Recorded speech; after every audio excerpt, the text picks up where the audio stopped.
संसद परिसरामध्ये नरेंद्र मोदी बोलणार आहेत, तिकडे जाऊयात। नमस्कार साथियों,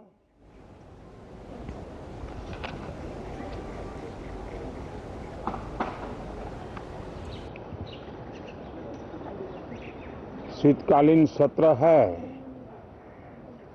और माहौल भी शीत ही रहेगा।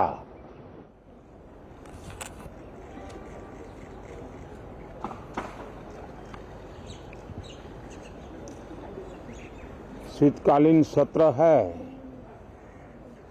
और माहौल भी शीत ही रहेगा।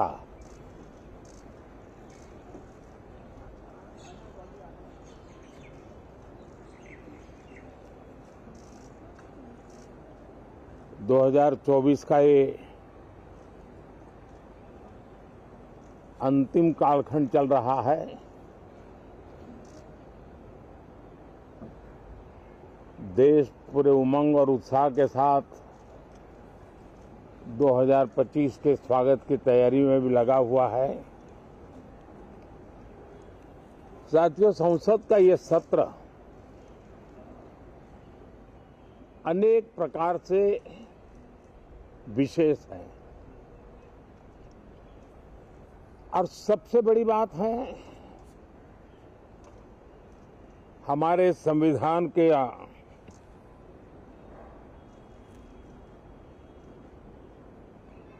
75 साल की यात्रा, 75वें साल में उसका प्रवेश, ये अपने आप में लोकतंत्र के लिए एक बहुत ही उज्जवल अवसर है। और कल संविधान सदन में सब मिलकर के इस संविधान के 75वें वर्ष की उसके उत्सव की मिलकर के शुरुआत करेंगे।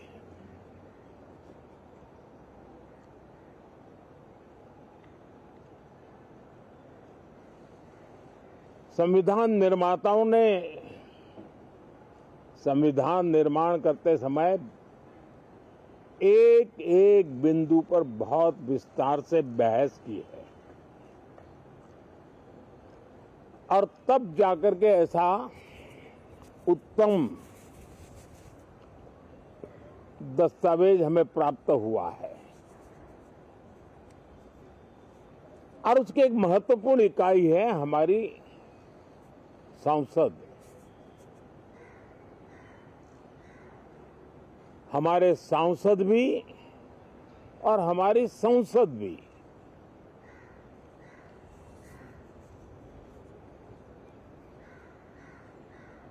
पार्लियामेंट में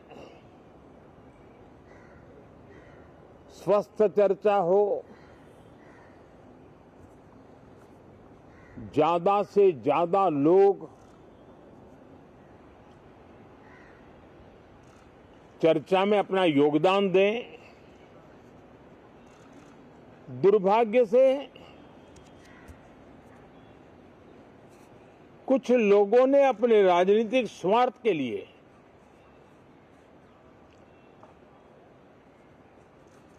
जिनको जनता ने अस्वीकार किया है, वे संसद को भी मुट्ठी भर लोगों के हुड़दंगबाजी से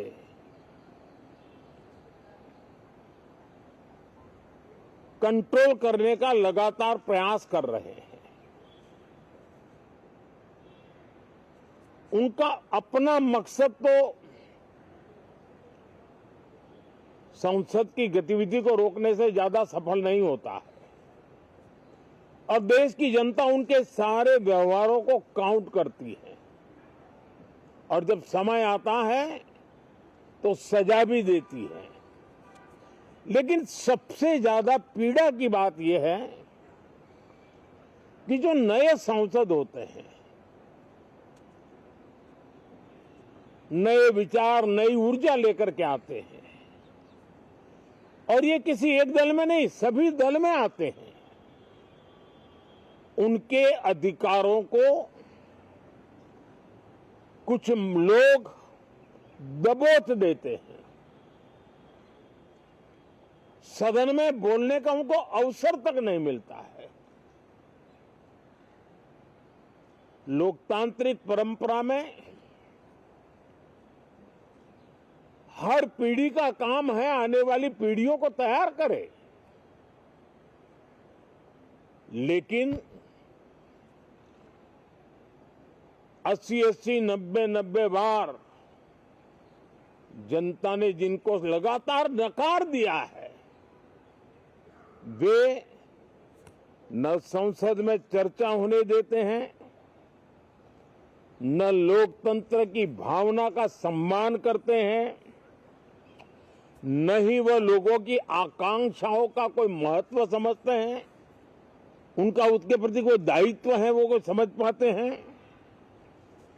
और उसका परिणाम है वो जनता की उम्मीदों पर कभी भी खरे नहीं उतरते हैं और परिणाम स्वरूप जनता को बार बार उनको रिजेक्ट करना पड़ रहा है।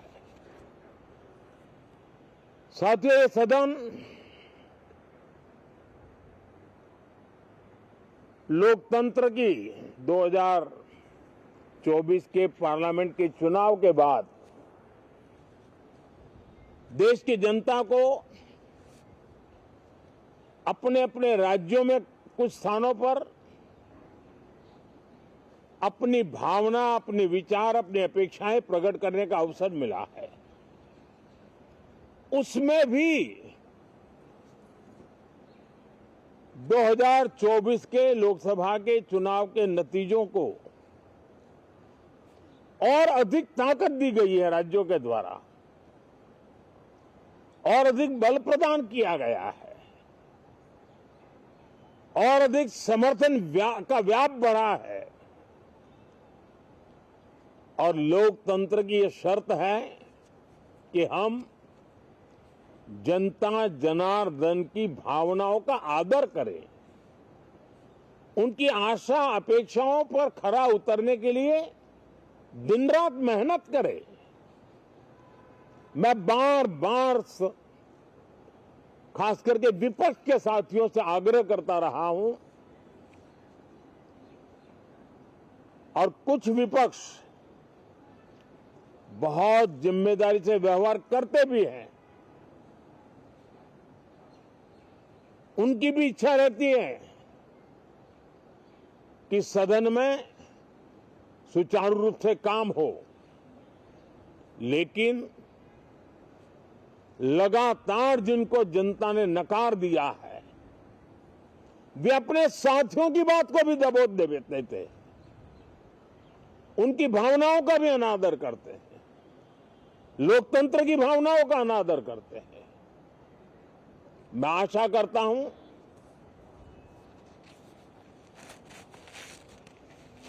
कि हमारे नए साथियों को अवसर मिले। सभी दल में नए साथी हैं, उनके पास नए विचार है, भारत को आगे ले जाने के लिए नई नई कल्पनाएं हैं। और आज विश्व भारत की तरफ बहुत आशा भरी नजर से देख रहा है, तब हम संसद का समय का उपयोग वैश्विक स्तर पर भी भारत के आज जो सम्मान बढ़ा है, भारत का प्रति जो आकर्षण बढ़ा है, उसको बल प्रदान करने वाला हमारा व्यवहार रहना चाहिए। विश्व के अंदर भारत को ऐसे अवसर बहुत कम मिलते हैं जो आज मिला है, और भारत की संसद से वो संदेश भी जाना चाहिए कि भारत के मतदाता, उनका लोकतंत्र के प्रति समर्पण उनका संविधान के प्रति समर्पण, उनका संसदीय कार्य पद्धति पर विश्वास, संसद में बैठे हुए हम सबको जनता जनार्दन की इन भावनाओं पर खरा उतरना ही पड़ेगा। और समय की मांग है, हम अब तक जितना समय गंवा चुके हैं उसका थोड़ा पश्चाताप करें और उसका परिमार्जन करने का उपाय यही है कि हम बहुत ही तंदुरुस्त तरीके से हर विषय के अनेक पहलुओं को संसद भवन में हम उजागर करें। आने वाली पीढ़ियां भी पढ़ेगी उसको, उसमें से प्रेरणा लेगी।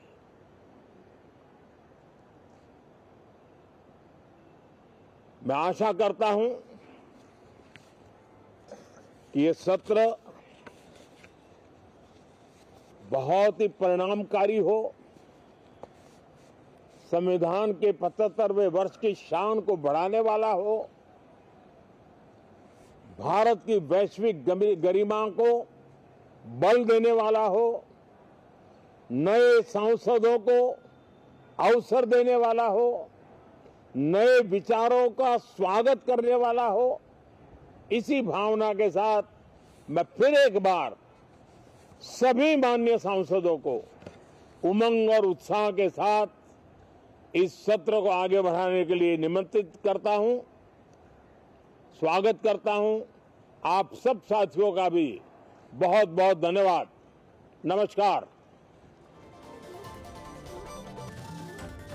तर आज संसदेच्या हिवाळी अधिवेशनापूर्वी पंतप्रधान नरेंद्र मोदी यांचं हे संबोधन आहे।